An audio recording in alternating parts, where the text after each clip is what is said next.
Sa isang biyahe ng tren sa kalagitnaan ng gabi, nagising ang isang lalaki ng mag-isa at napagtantong nalampasan na niya ang kanyang hintuan. Lumakad siya papunta sa kabilang seksyon ng tren ngunit nadulas sa isang pool ng dugo. Mula sa kabilang seksyon, narinig niya ang mga tunog ng paghampas kaya sumilip siya at nakita ang eksaktong inaakala niya, isang lalaki na marahas na binubugbog ang isang katawan. Pagkatapos lumipat ang eksena sa abalang kalsada ng New York at pinakilala tayo sa ating bida na si Leon Kaufman na isang photographer. Mahilig siyang kumuha ng mga extraordinary na larawan sa lungsod.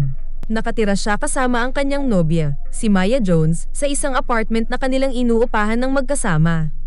Habang magkasama silang naglalaan ng oras, napagtanto ni Maya na ang trabaho ni Leon ay nagdudulot sa kanya ng labis na pagod at stress.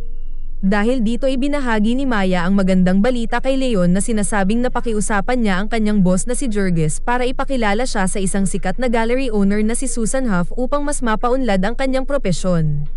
Ang balitang ito ay nagdulot ng kagalakan kay Leon, na nagudyok sa kanya na halikan si Maya at humantong sa marubdob na pagtatalik. Kinabukasan, sinamahan ni Jurgis si Leon papunta sa appointment. Ipinaliwanag ni Leon kay Susan na ang kanyang estilo ay nakakahuli ng mga natatangi at marahas na tanawin ng lungsod, ngunit hindi ito nag-iwan ng malaking impresyon kay Susan. Sa halip, binatikos niya ang mga kuha ni Leon, sinasabing boring ang mga kuha niyang larawan at kulang ang mga ito sa buhay. Makikita sa mukha ni Leon ang pagkadismaya nang marinig niya ang hindi pagkasiya ni Susan sa kanyang mga gawa, kaya tinapos ni Susan ang 3 minutong pagpupulong sa pamamagitan ng paghamon kay Leon na kumuha ng mga larawan ng may tapang. Sa gabi, napanaginipan ni Leon ang mga swaying handles na may bakas ng dugo sa loob ng midnight train. Nagising siya bandang 1:00 ng madaling araw, kung saan ang kanyang determinasyon na mapabilib ang may-ari ng gallery ang nagtulak sa kanya upang lumabas at kumuha ng mga larawan sa madaling araw.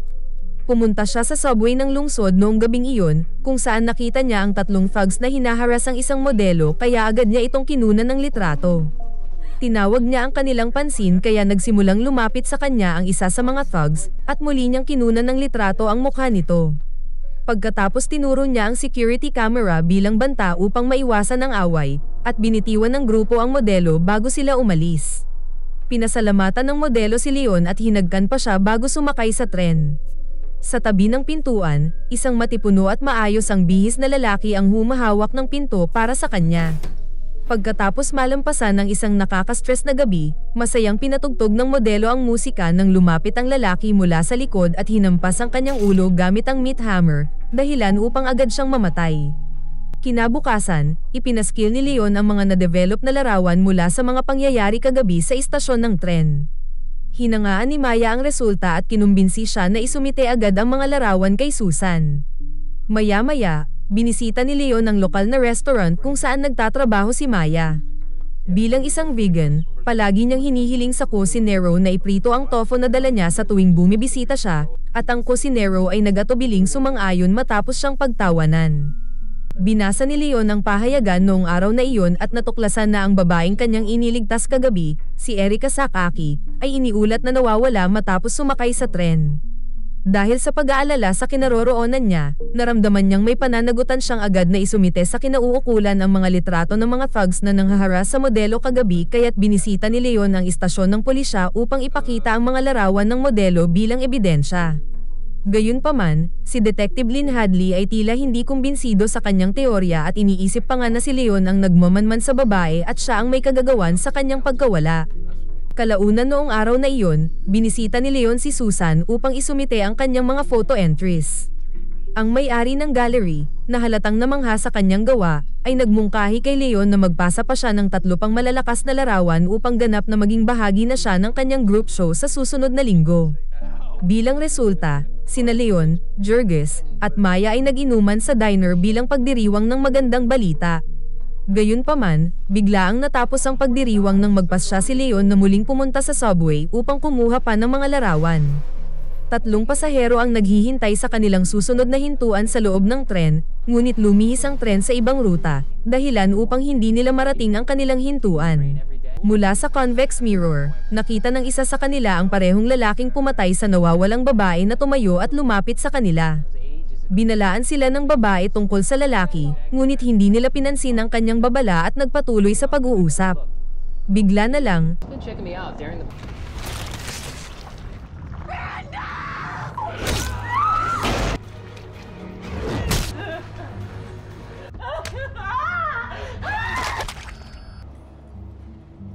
ngayon, nailahad na ang pagkakakilanlan ng killer, na kilala bilang si Mahogany, isang butcher. Samantala, si Leon, na nakaupo mag-isa sa labas ng subway, ay nahumaling sa nakakaintrigang aura ni Mahogany, na nagtulak sa kanya na kunan ito ng larawan. Sinundan ni Leon si Mahogany, ngunit nadama ni Mahogany ang kanyang presensya, at bigla na lang hinawakan ang kamiseta ni Leon. Napansin niya ang singsing nito na pinalamutian ng 8 bituin habang nanginginig niyang ipinaliwanag na gusto lamang niyang kumuha ng larawan sa kanya, at sa kabutihang palad, pinakawalan siya ni Mahogany. Pagdating sa kanyang apartment, sinuri ni Leon ang mga litrato ni Mahogany sa harap ng hotel at ang mga litrato ng modelo bago pumasok sa tren. Nakilala niya ang singsing sa tabi ng pinto, na pagtanto na maaaring si Mahogany ang may kagagawan sa pagkawala ng modelo. Dahil dito, nagkaroon siya ng hinala na si Mahogany ang nasa likod ng mga pagpatay sa mga pasahero ng tren sa hating gabi, isang alamat na umiikot sa lungsod. Simula noon, inukol na ni Leon ang kanyang sarili sa pagsisiyasat kay Mahogany. Kinabukasan, sinundan ni Leon si Mahogany papunta sa kanyang trabaho sa isang slaughterhouse. Ang naiintrigang si Leon ay naghintay hanggang matapos ang trabaho ng The Butcher at sinundan siya papuntang subway station noong gabing iyon.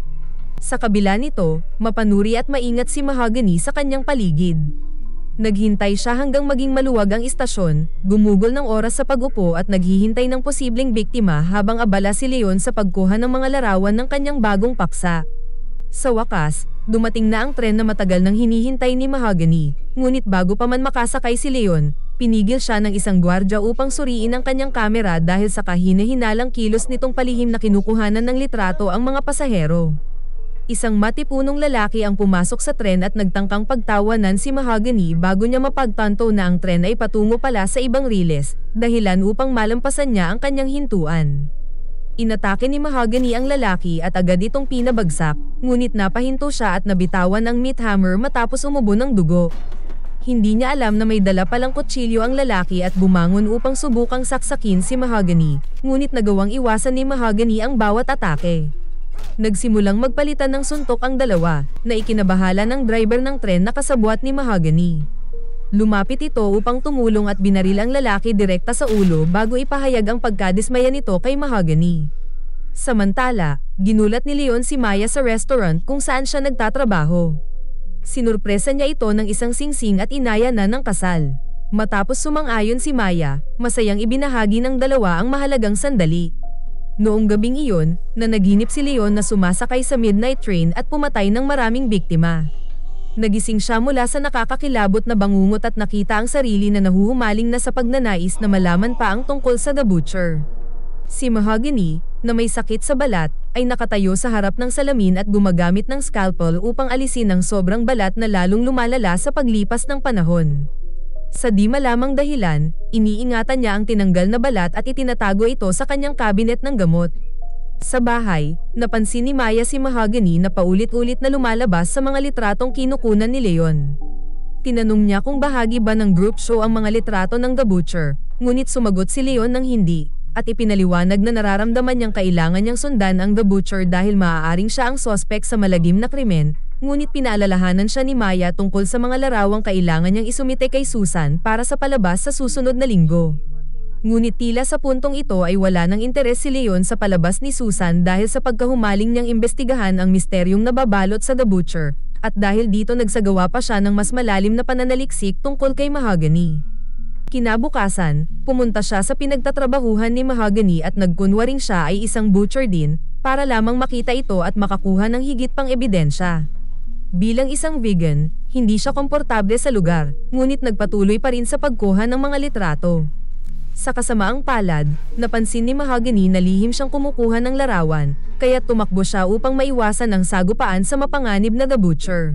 Sa silid kung saan nakasabit ang mga bangkay ng hayop, nakita ni Leon si Mahogany na may hawak na kawit ng karne.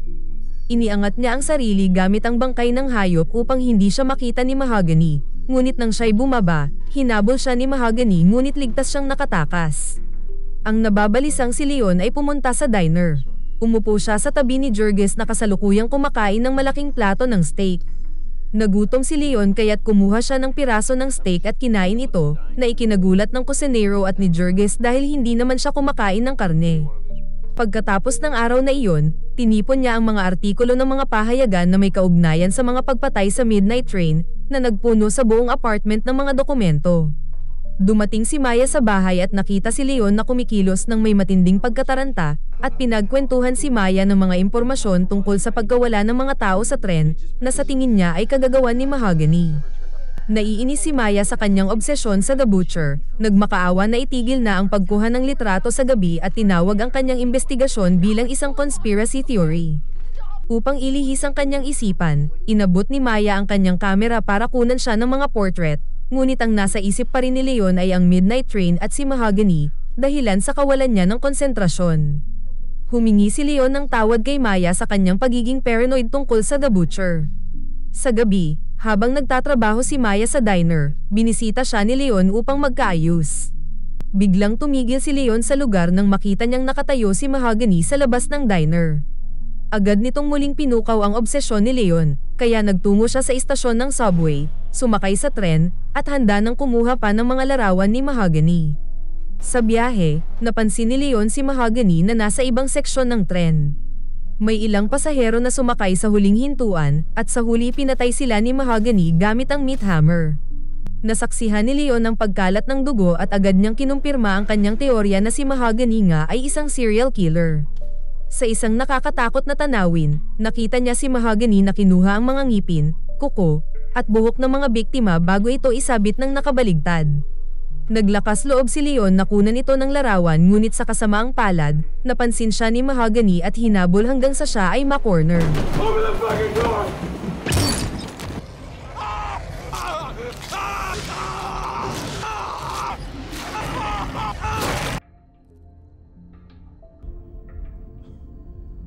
Umuwi siya at hindi pinansin si Maya, na labis na nag-aalala para sa kanya.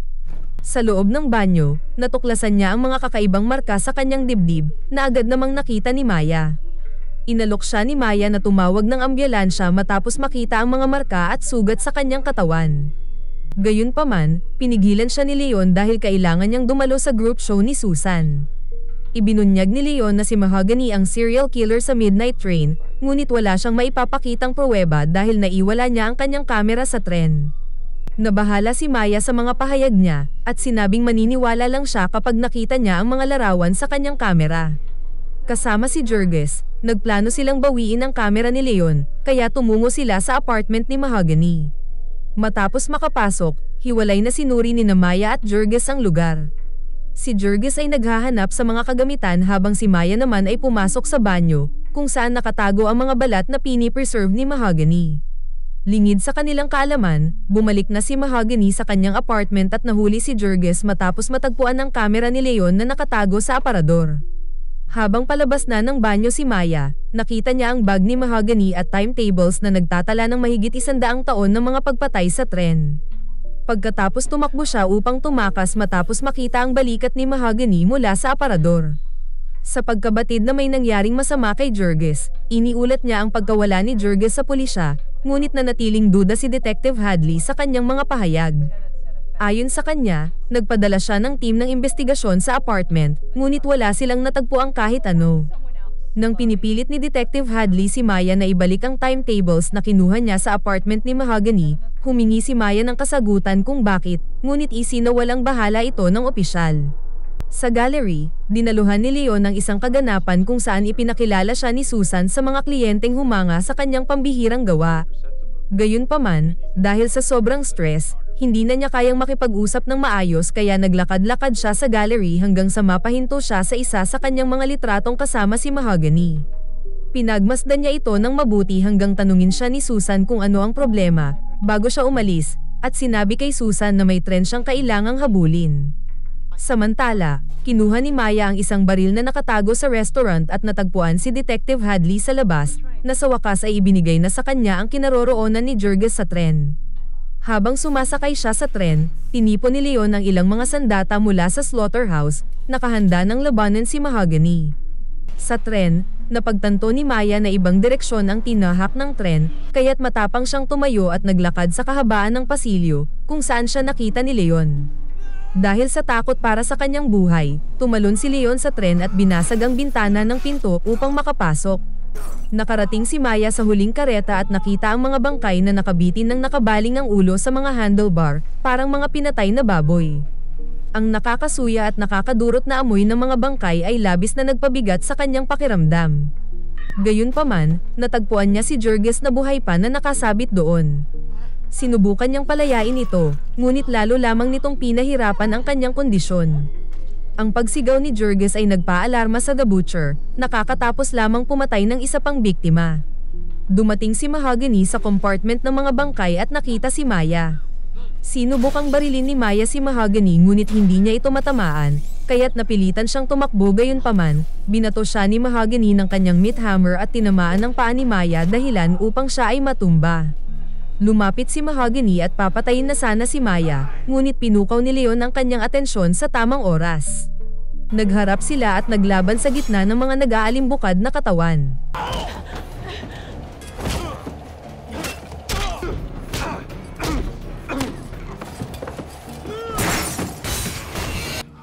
Ang kanilang sagupaan ay nagpatuloy ng marahas hanggang sa nag-iba ang pinto ng tren. Si Jurgis, na nakasabit sa isang kawit ng karne ay namatay matapos siyang saksakin ni Mahogany upang hindi mahulog sa tren. Ngunit sa wakas, naitapon ni Leon si Mahogany palabas ng tren bago makarating ang tren sa huling hintuan. Nilapitan ni Maya si Leon, bahagyang nakaramdam ng ginhawa na sila ay parehong nakaligtas. Lumabas ang konduktor mula sa control room at hiniling sa kanila na bumaba sa tren. Doon nila natuklasan ang layunin ng abandonadong istasyon, nang ang mga reptilyang nilalang ay pumasok sa tren at sinimulang kainin ang mga katawan ng mga pinatay na pasahero.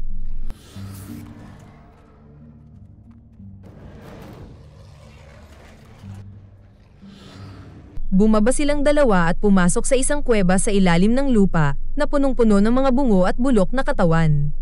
Sa hindi inaasahan, buhay pa pala si Mahogany at muling nakipagbuno kay Leon, hanggang sa ilabas nito ang isang matalim na tabak para patayin si Leon.